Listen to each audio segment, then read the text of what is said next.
I'm Abigail, and I'm applying to be on this show because I'm not very much of a cook, I'm afraid. And this is my kitchen. It's not much of a kitchen either, but then I don't cook very much. I'd like to. I really would. And I'm not bad at doing things like making jams, because they're long term. You can spend an hour making strawberry jam and you've got it for the next 6 months. You spend 2 hours making a meal, it's gone in 10 minutes. But on the other hand, if I could learn to cook really well, even just one nice meal, then I think I would be onto a winner. And I have a special reason for doing this. And it's this. About a year ago, I was in Poundland. I love Poundland, don't you? And I knocked down an array of biscuits while I was in the queue, and the young woman behind me helped me pick them up. And because it was a long queue, as they are sometimes in Poundland, we got chatting, and she said she had an hour or so to spend before she picked up her youngest from school. So I said, well, let's go and have a coffee. And we did. And, well, things went from there. The following week she invited me for lunch, and then she introduced me to her kids.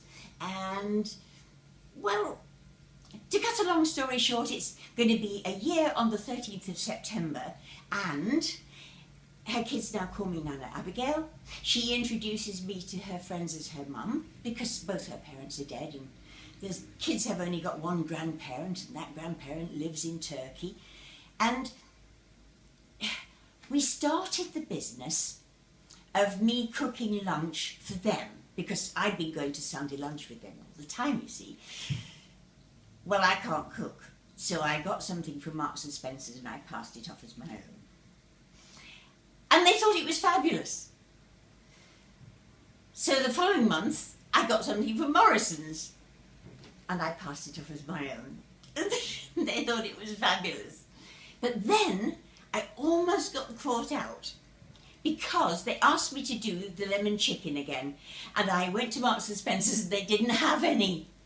So I thought to myself, well, how hard can it be? I went onto the internet and I got myself a recipe. Well, I think I need to learn how to cook, because I tried to do Yorkshire puddings myself instead of buying them, and they turned out more like, egg custard than Yorkshire puddings. And this is a girl from Yorkshire we're talking about. Her Yorkshire puddings are huge and fluffy and crisp and golden, and mine were rather sad.